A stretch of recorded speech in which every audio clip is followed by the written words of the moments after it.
Hi friends, welcome to కొత్తగా చందమామ కథలు. ఈరోజు మనం యుక్తిగల హెచ్చరిక అనే కథ చెప్పుకుందాం.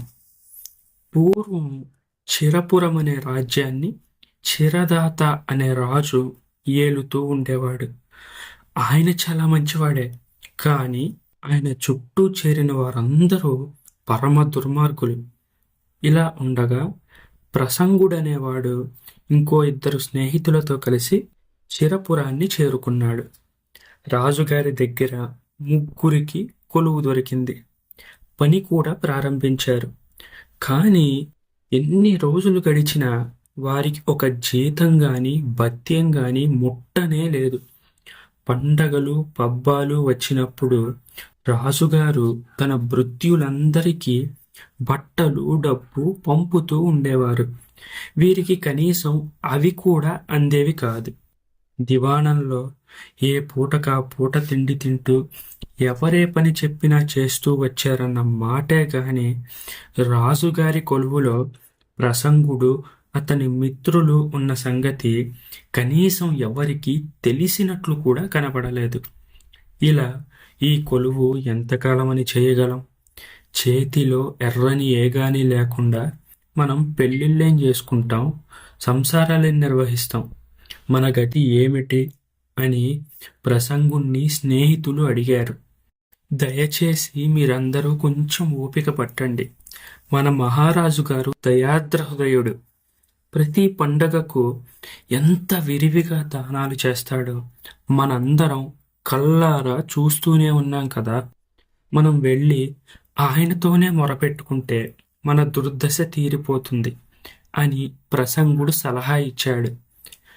ఆ ప్రకారమే వాళ్ళు రాజదర్శనం కోసం ప్రయత్నించారు.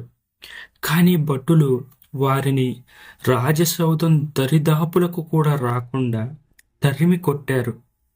ప్రసంగుడు అతని మిత్రులు తమ విషాద గాథను ఎంతో మందికి చెప్పుకొని చూశారు. కానీ ఆవగింజంతైనా అస్సలు ఫలితం లేకపోయింది. ఈ విధంగా 1 సంవత్సరం 2 సంవత్సరాలు కాదు, ఏకంగా 5 సంవత్సరాలు గడిచిపోయాయి. లేక లేక పట్టమనిషి ఒక మగ నలుసును కన్నది. యువరాజు పుట్టాడన్నారు. ఈ రాజ్యానికి వారసుడు వచ్చాడని అన్నారు.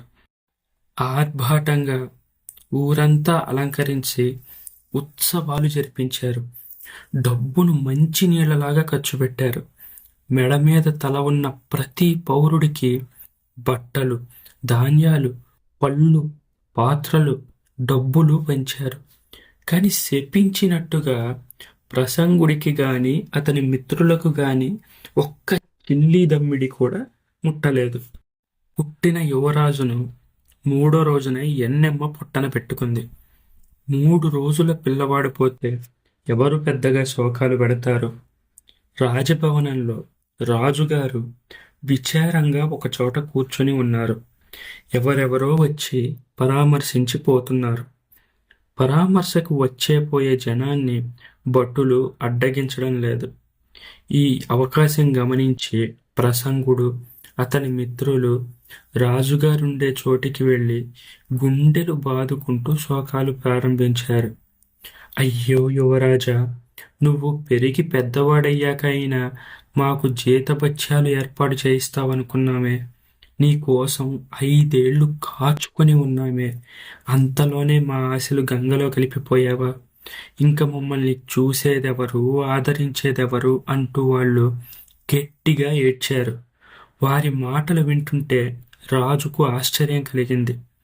వాళ్లను దగ్గరికి పిలిపించుకున్నారు. అసలు మీ కథ ఏంటి అని అడిగారు. వారు తమ దుస్థితి అంతా మహారాజుకు విన్నవించుకున్నారు. రాజుకు వారిపై జాలి కలిగింది. వెంటనే వారికి జీతభత్యాలు ఏర్పాటు చేయిస్తూ భరణం కూడా ఇప్పించాడు. ఆ 5 సంవత్సరాల్లో వారికి ఎంత జీతం ఇవ్వాలో అంత వడ్డీతో సహా కలిపి ఖజానా నుంచి చెల్లించాడు. ఇప్పుడు మనం సౌఖ్యం అదృష్టం అనే కథ చెప్పుకుందాం. ఒకనాడు సౌఖ్యము అదృష్టము కలిసి ప్రయాణం చేస్తూ ఒక బస్తీకి వచ్చారు. వారికి అక్కడ ఒక పేదవాడు వీధి వెంట చీపురు కట్టలు అమ్ముతూ కనిపించాడు. సౌఖ్యం వాణ్ణి చూసి జాలిపడింది. వీడికి నేను ఉపకారం చేయదలిచాను అంటూ వాడి దగ్గర ఉన్న చీపురు కట్టలన్నిటినీ రెట్టింపు ధరకు కొన్నది. మరికొన్ని రోజుల అనంతరం వాళ్ళిద్దరూ మళ్ళీ ఆ బస్తీకే వచ్చారు. వారికి ఆ అభాగ్యుడు చీపిరి కట్టల వీధి వెంట అమ్ముతూ కనిపించాడు. తాను చేసిన ఉపకారం ఫలించనందుకు చింతిస్తూ సౌఖ్యం వాడి దగ్గర ఉన్న చీపురు కట్టలను ఈసారి 4 ఎక్కువ ధరకు కొన్నది. మళ్ళీ కొంతకాలం గడిచింది. సౌఖ్యం, అదృష్టం ఇంకోసారి ఆ ఊరుకు వచ్చారు. ఆ పేదవాడు ఇంకా చీపిరి కట్టలు అమ్ముకుంటూనే ఉన్నాడు. పాపం, ఈ నిర్భాగ్యుడికి ఎంత చేసినా లాభం లేదు అన్నది సౌఖ్యం. ఈసారి నన్ను సహాయపడని అన్నది అదృష్టం.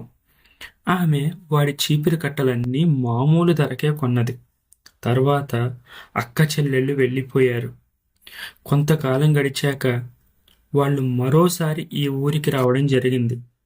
వారికి ఎదురుగా ఒక ధాన్యం బస్తాల బండి వస్తున్నది. ఆ బండి మీద చీపిరి కట్టలు అమ్మినవాడున్నాడు. చూసావా, నా సహాయంతో వీడిప్పుడు వ్యాపారి అయ్యాడు. నువ్వు వాడికి చీపిరి కట్టలు అమ్మడంలో సుఖం చూపించావు, కానీ నేను వాడి వ్యాపారంలో ఆసక్తి కలిగించాను అన్నది అదృష్టం. ఇప్పుడు మనం పలుపు భ్రాంతి అనే ఒక చిన్న కథ చెప్పుకుందాం. ఒక ఆవుకు స్వేచ్ఛ మీద కాంక్ష పుట్టింది. ఒక కుక్క సాయంతో అది నిర్బంధం నుంచి బయటపడదాం అనుకుంది.